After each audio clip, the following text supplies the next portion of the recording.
আসসালামু আলাইকুম, কেমন আছেন সবাই? রুম্পাস ক্রিয়েটিভ ব্লগসে স্বাগতম। আজকে আমি আপনাদের রসে ভেজানো পিঠা বানানো দেখাবো। প্রথমে আমি চাউলের গুঁড়ার আটা আর পানি দিয়ে ভালো করে বেটার বানিয়ে নিয়েছি। এরপর আমি একটা মাটির খোলা নিয়ে নিয়েছি, ভালো করে গরম করে নিয়ে বেটারটা দিয়ে দেব। দেখেন কি সুন্দর পিঠা হয়ে গিয়েছে।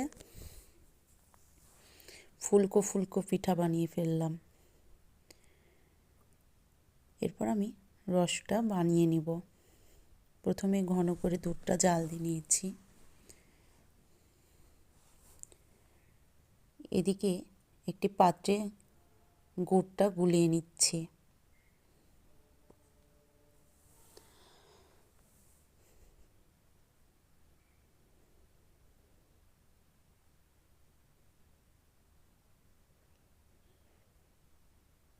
গুড়টা ভালোভাবে গোলানো হয়ে গেলে দুধের মধ্যে দিয়ে দিব। এরপর একটু দারচিনি, এলাচ, তেজপাতা দিয়ে দিলাম।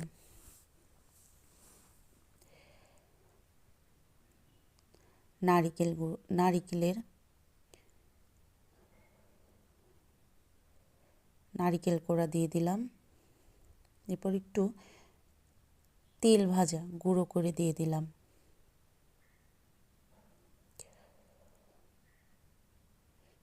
ভালোভাবে ফোটানোর পর রসটা রেডি হয়ে গেল।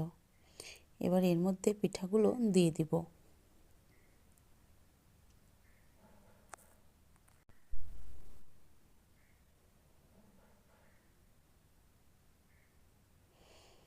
দেখেন খুবই সুন্দরভাবে ভিজে গেছেছিল। দেখতে যেমন সুন্দর, খেতেও তেমনই ইয়ামি হয়েছিল। আল্লাহ হাফেজ।